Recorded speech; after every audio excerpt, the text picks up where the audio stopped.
going on, guys? Welcome to Everything Always. My name's Michael Roman, aka Allfires, and as promised, right on cue, we got the brand new trailer for the Fantastic Four this morning. We are going to go through it with a fine-tooth comb because there are a ton of Easter eggs and references in here you might have missed. Try to explain what's going on with the plot best we know it, and of course point out some villains that made some quick cameos and during this trailer. We're breaking it all down, the first teaser trailer for the Fantastic Four. But first, if you could grab the subscribe button, we do daily Marvel content at the channel. That's all we do, so if you're into that kind of thing, hit the sub button, leave a comment down below. That will automatically enter you to win our ongoing PS5 giveaway. If you want, stick around to the end of the video. We get into all the giveaway stuff again there. Now, if the trailer opened with immediately giving you WandaVision vibes, that's because it is. It's Matt Shakman who's directing this, the same guy who did WandaVision, and he obviously has a very styled take here on retrofuturism. This is very clearly set during the 60s. We know that from the imagery that we had already seen in yesterday's teaser trailer. You can tell by the interior on their house as well, and it starts by Reed Richards sort of giving an exposition about what the Fantastic Four is to what looks like reporters walking around the Baxter building. Keep in mind, reports have said that the Fantastic Four are already a thing in this universe that is very clearly not the 616, and they sort of have celebrity status. That's why these reporters would be wanting to get a glimpse at their everyday life. Then we get our first look at the Baxter building, which we already got a look at the inside of in 838 where the Illuminati met, but we have not seen in this unyet named timeline. And keep in mind again, guys, this is not the 616. Then we got our very first look at the robot Herby. Now, Herby has a super interesting backstory. When the Fantastic Four property was made into an animated series back in 1978, the character of Human Torch was unable to be used. Now, at the time there was this rumor, it was because people thought that Marvel thought the kids would practice self-emulation if they saw the Human Torch, so they got rid of him and replaced him with the robot.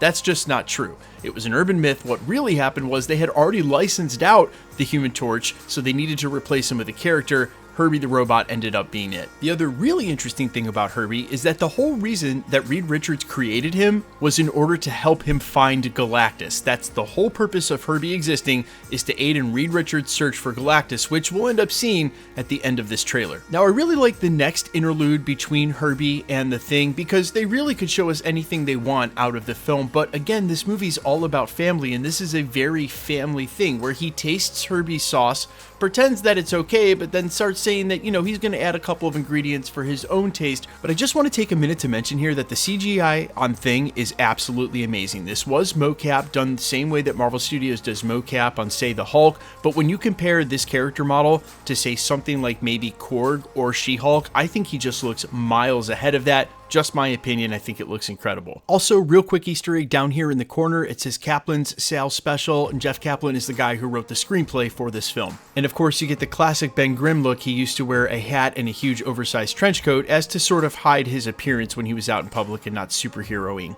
Now, we've got to double back to what's probably the biggest Easter egg so far in the MCU. Now, very clearly, there's going to be a lot of stuff on this chalkboard, and I took time trying to look at the equations. I'm not a master mathematician. I couldn't really make heads or tails of it. Because of how some of it was scribed out, I searched some of it and didn't find anything. But what is very clearly drawn here and over his left shoulder on this chalkboard is a wormhole. It's made to look like that, and you can clearly see the words enter and exit, how a wormhole would work. This explains exactly how they're going to go from their timeline to the 616 if he's already starting to think about wormholes and or how multiverse travel would work. And remember, Nathaniel Richards is a distant relative of Reed Richards. That's who He Who Remains and Kang the Conqueror is. It's a distant relative. It's a Richards. And so as I've said, Council of Kangs, Council of Reeds, where there's multiverse travel, there's a Richards.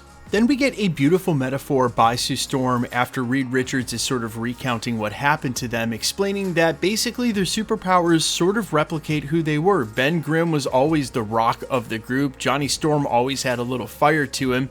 And then we get some really cool shots of them all bounding into action. The Fantastic Car, a flame-on series from Human Torch, the Thing running, and then a very first look at John Malkovich's character. Now, slightest spoiler warning here if you want to go into this movie not knowing what role he's playing, but rumors have suggested that John Malkovich is playing a character named the Red Ghost or Ivan Kragoff. He's a character that's obsessed with cosmic rays, i.e. what happened to the Fantastic Four, and he uses them on apes to turn them into super apes, and he has an army of them. I think it's right up John Malkovich's entire career to do a role like this, and I highly suspect that he's going to have the Teddy KGB accent from Rounders. One can only hope.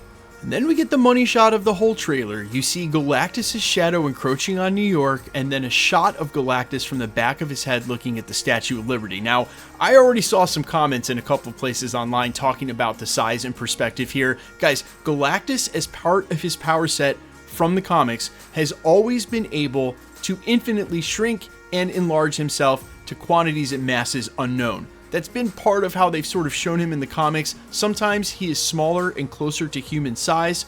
Sometimes he is enormous and can eat a planet. So obviously what's going on here is he's shrinking himself in order to be on the Earth instead of, well, way bigger than the size of the Earth and big enough to eat it.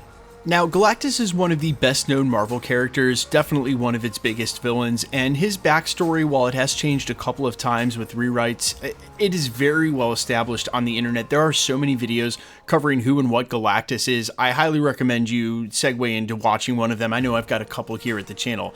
The important thing to remember about Galactus, though, is that he has heralds, one of which is Shala Bal, which is the female Silver Surfer. That is not taking the place of Norrin Radd Silver Surfer. They decided not to show any heralds during this video, although I think that shot with the fireballs might be Frankie Ray, a different Nova, also one of his heralds. We can talk about that theory in a separate video, but still, do not think they are replacing the Norrin Radd Silver Surfer. We're going to get that character in the future of the MCU and in the 616, but for now, they're exploring Galactus's connection to Franklin Richards, which is why the name First Steps not only accounts for them being space explorers and astronauts' first steps on the moon, but first steps for their child, Franklin Richards, who we don't see present in this trailer. He has an undeniable connection to Galactus, including one insane storyline from Earth X that I really enjoy, in which he ends up becoming Galactus. I highly recommend that if you're interested in any of the connection between Franklin Richards, Galactus, that you guys grab a couple of comics. I'll make sure to maybe update a list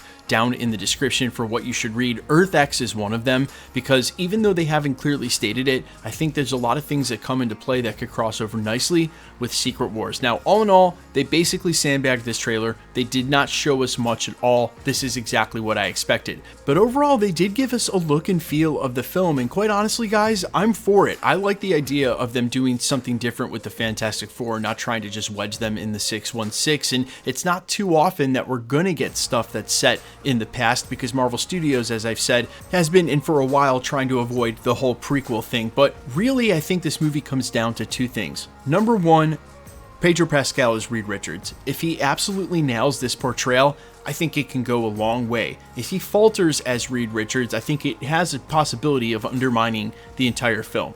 The second thing is that what they decide to do with the film as far as the plot, because I feel like Marvel Studios has erred on the side of keeping it safe. Even where we heard Deadpool and Wolverine was meant to set up a ton for Avengers Secret Wars, it really didn't do half the things I expected it to. Here we are now, a year out from Avengers Doomsday, 2 years out from Avengers Secret Wars. We've got a multiversal film in the Fantastic Four that's already teasing wormholes in a different part of the multiverse. If they don't go a long way in setting up Doom and some of those elements of Secret Wars in this film, I just don't know when they're going to have time to do it. To me, those are the two biggest things that I didn't expect to be answered in this trailer. But as we continue to get more footage and more promo, I'm super interested to see how this all shapes up and what it is setting up for the two Avengers movies. You guys let me know all your thoughts though down below, both reaction to the trailer, if you liked it. Of course, there are definitely Easter eggs and little things in here I might have missed. Please leave them in the comments as well. Let's get into the giveaway stuff. We're still giving away PS5s. All you got to do be a sub, leave a comment. Because it's truly random, the more videos you comment on, the better chance you have of winning. Hit the notification bell with all notifications turned on to better keep up with the content. Of course, if you like today's video, I'd appreciate it if you hit the like button. Find me on Instagram and Twitter at I'mFires. Find me on all platforms with original music under the name Allfires. I'll catch you guys in the next video. Peace.